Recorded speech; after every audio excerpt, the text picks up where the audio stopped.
shouldn't the president be fact-checked, especially this president who has made so many false and misleading statements that has put, fact checkers to work across the world? I mean, he's uttered some 18,000 false or misleading statements, according to the Washington Post. If there's any president out there who should be fact-checked, any political leader out there should be fact-checked, isn't it President Trump? And aren't you trying to silence fact-checking by going after Twitter like this? Look, well, first I would say I disagree with all, if not almost all, of those assertions that you're making there, because, look, if you're going to get into the fact-checking business, there's no one that should be fact-checked more than the mainstream media. Boom. Roasted. That has been continually wrong about a number of things. To give you a list of some of the most egregious ones, that ABC News in December of 2017 falsely reported that Flynn would testify that the president directed him during the campaign to make contact with the Russians. That was false. In 2017, your network CNN botched their WikiLeaks email exclusive and were forced to make on-air corrections. CNN's Jim Sciutto, another CNN one. Boom. Roasted. Dropped a fictional bombshell in 2018, July, claiming that Michael Cohen would tell federal investigators that the president knew of the Trump Tower meeting. And there are many more, not to just put the onus on CNN there. So if anyone needs to be fact-checked, I think it should be the media. Boom. Roasted. There are news outlets that make mistakes from time to time. We own up to those mistakes. We correct those mistakes. Not always. Boom. Roasted. Yes. Has the president seen the letter that Laura Klasotis' husband, widower, sent to Jack Dorsey, Twitter's CEO, saying that his tweets were emotionally traumatic for him and for his wife's family? I don't know if he's seen the letter, but I do know that our hearts are with Lori's family at this time. Why is the president making these unfounded allegations? I mean, this is pretty nuts, isn't it? The president's accusing somebody of possible murder. The family is pleading with the president to please stop unfounded conspiracy theories. Why is he doing it? Well, I would note that the president said this morning that this is not an original Trump thought, and it is not. In fact, 2003 on Don Imus's show, it was Don Imus and Joe Scarborough that joked about killing an intern, joked and laughed about it. So that was, I'm sure, pretty hurtful to Lori's family, and Joe Scarborough himself brought this up with Don Imus, and Joe Scarborough himself can answer it. He's the president of the United States, and he's accusing somebody of possibly murder. I mean, this is different. He's not a private citizen. He's the president.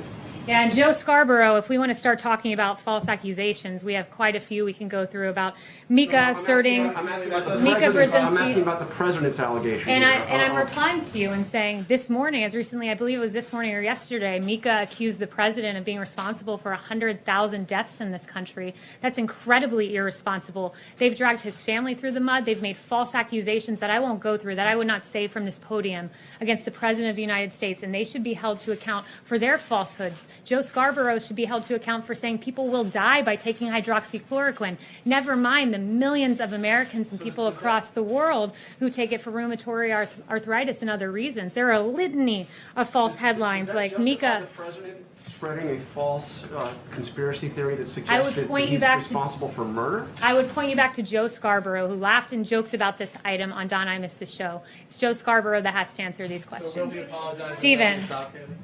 Stephen, you need. Hi.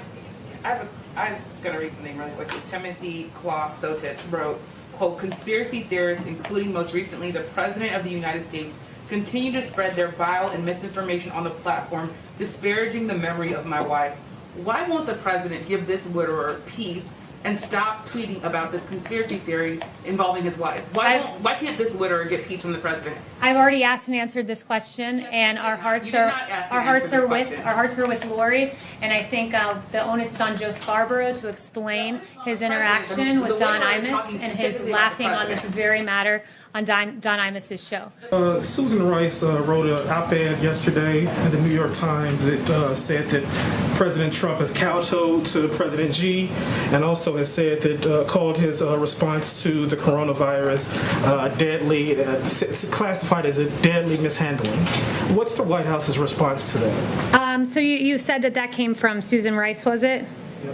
Okay, so first I would want to take a moment to address the president's response because the president has had an extraordinary and early response to the coronavirus.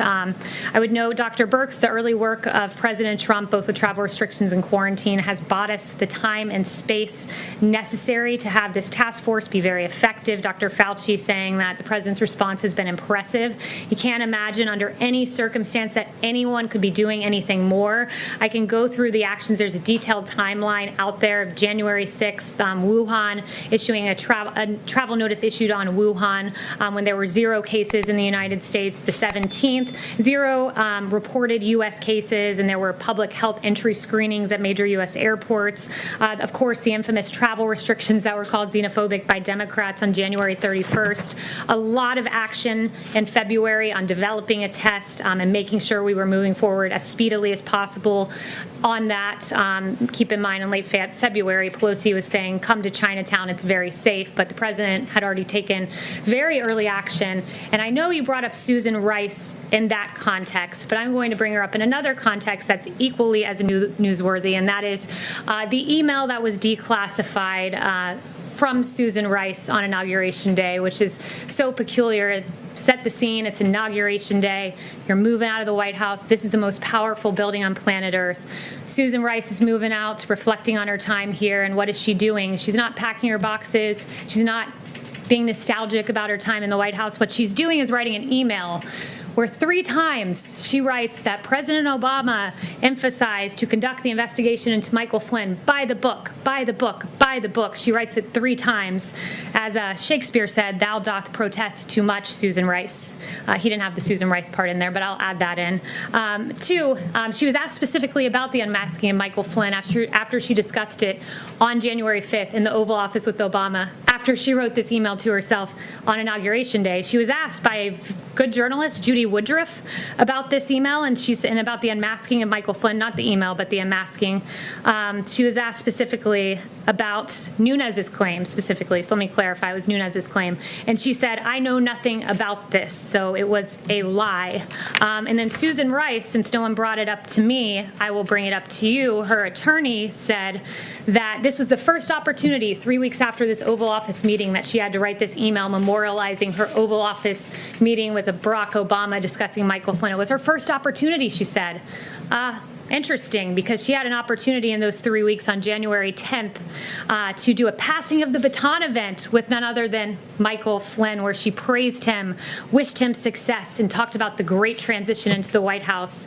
And then on January 12th, she was able to participate in a story that published on that date in the lifestyle section of the Washington Post. So she never had time to write this email until Inauguration Day as she's rushing out the door, when in fact she had an opportunity to do all of those things.